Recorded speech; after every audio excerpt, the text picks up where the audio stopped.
আসসালামু আলাইকুম প্রিয় ভিউয়ার্স, কেমন আছেন সবাই? আশা করছি সকলে ভালো আছেন।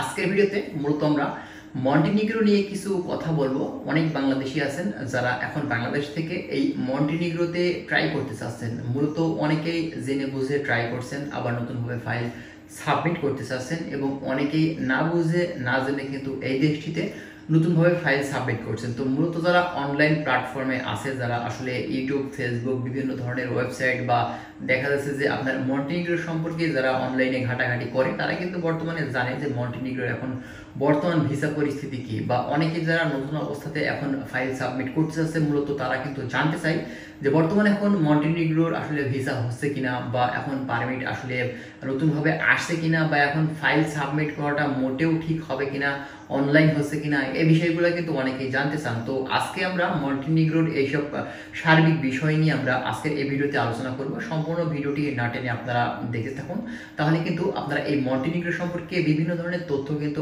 আজকে আমাদের এই ভিডিও থেকে পেয়ে যাবেন। আর ভিডিওটি শুরু করার আগে ছোট্ট একটি রিকোয়েস্ট আপনাদের মাঝে থাকবে, আপনি যদি আমাদের চ্যানেলে নতুন ভিউয়ার্স হয়ে থাকেন অবশ্যই চ্যানেলটিকে সাবস্ক্রাইব করে দিবেন। আমরা নেক্সট টাইমে এই মন্টিনিগ্রো সহ আরও ইউরোপের বিভিন্ন দেশ নিয়ে যখনই আমাদের এই চ্যানেলে ভিডিওটি আপলোড দিব তখনই কিন্তু ভিডিওটির সাথে সাথে পৌঁছে যাবে আপনাদের কাছে। তাহলে চলুন আর কথা না বাড়িয়ে আজকে আমরা মন্টিনিগ্রোর বর্তমান ভিসা, এম্বাসি, পারমিটের কি পরিস্থিতি সেটা আমরা এই ভিডিও থেকে জেনে নিই। আচ্ছা, আপনারা জানেন মন্টিনিগ্রো কিন্তু সার্বিয়ারই একটি ছোট্ট একটি দেশ বা আপনি প্রদেশ বলতে পারেন, কারণ এই দেশটি কিন্তু সার্বিয়ারই অন্তর্গত।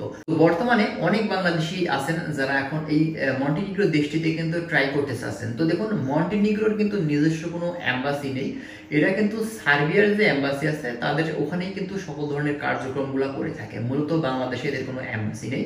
ইন্ডিয়াতে যে সার্বিয়ার এম্বাসি আছে সেখানে কিন্তু মন্টিনিগ্রোর এম্বাসি মানে অবস্থান, ঠিক আছে, মানে একই অফিসের ভিতরে মানে দুই দেশের কাজ চলে।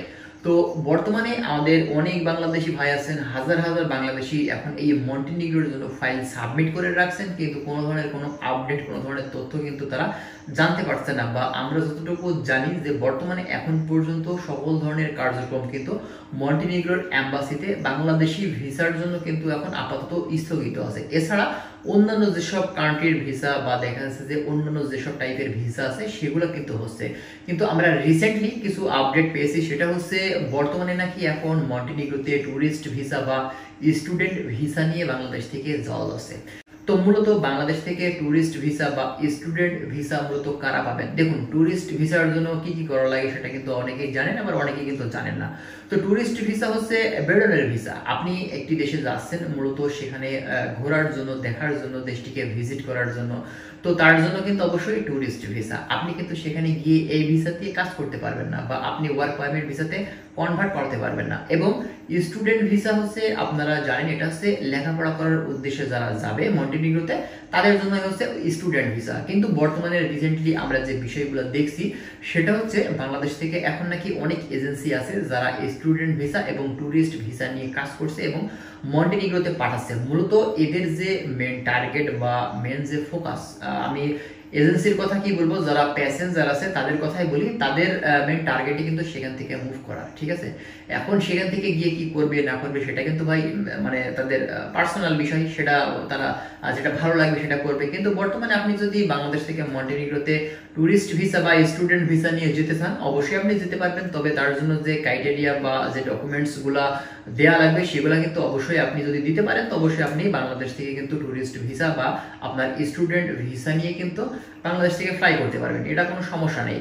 কিন্তু কথা হচ্ছে এখন আপনি ভিসাটা পাবেন কিনা, এটা সবকিছু নির্ভর করছে আপনার হচ্ছে এম্বাসির উপরে। এম্বাসি আপনাকে ভিসাটা দিবে কিনা, অবশ্যই আপনার ডকুমেন্টসগুলো অথেন্টিক হতে হবে। সবকিছু যদি কাগজপত্র ঠিক থাকে তো অবশ্যই আপনি বাংলাদেশ থেকে ট্যুরিস্ট ভিসা বা স্টুডেন্ট ভিসা নিয়ে যেতে পারবেন। যেহেতু আমরা কাজের উদ্দেশ্যে যাব, আপনাদের আমি আগে থেকে বলবো যে দেখুন, আপনি যেহেতু কাজের উদ্দেশ্যে সেখানে যাচ্ছেন তাহলে আপনি অবশ্যই ওয়ার্ক পারমিট ভিসা নিয়ে বাংলাদেশ থেকে বিএমইটি ম্যান পার করে তারপরে আপনি এই মন্টিনিগ্রোতে প্রবেশ করবেন। অন্যথায় আপনি যদি সেখান থেকে মানে আপনি স্টুডেন্ট ভিসা বা ট্যুরিস্ট ভিসা নিয়ে যদি এখন বর্তমানে মন্টিনিগ্রোতে যান, তো আপনি সেখানে গিয়ে কিন্তু কাজ করতে পারবেন না, বা অবৈধভাবে যদি কেউ কাজ ম্যানেজ করেও দেয়, তাও দেখা যাচ্ছে বিভিন্ন ধরনের সমস্যার সম্মুখীন কিন্তু আপনার হতে পারে। এখন কথা হচ্ছে, আপনার যদি টার্গেট থাকে যে না আমি সেখান থেকে যাওয়ার পরেই গেম দিব, বা আমার কোনো সেখানে লোকজন আছে তো তাদের মাধ্যমে আমি সেখান থেকে মুভ করতে চাচ্ছি, তো মূলত আপনি সেখান থেকে কিন্তু সেটা করতে পারেন, সেটা আপনার ব্যক্তিগত বিষয়। তবে বাই রোড দিয়ে বা অবৈধভাবে এসব সিস্টেমে যাওয়াটা কিন্তু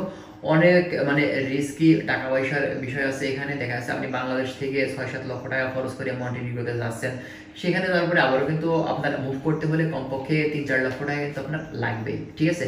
এই বিষয়গুলো অবশ্যই একটু আগে থেকে মানে জেনে বুঝে, হ্যাঁ, মানে সার্বিক দিক বিবেচনা করে তারপরে আপনারা আসলে যাবেন।